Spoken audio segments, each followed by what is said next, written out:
తల్లి, ఎంగిలి కానిదేది ఈ సృష్టిలోనే లేదు. రంగనాథుడికి ఎంతో ఇష్టమైన ఆవుపాలు ముందుగా ఆవుదూడ ఎంగిలి చేస్తుంది కదా.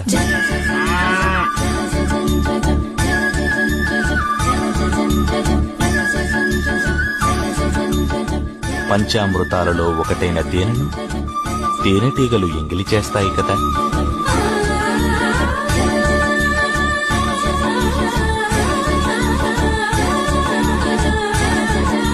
రంగనాథుడికి సమర్పించే విరిపూలను తుమ్మెదలు ఎంగిలి చేయవా?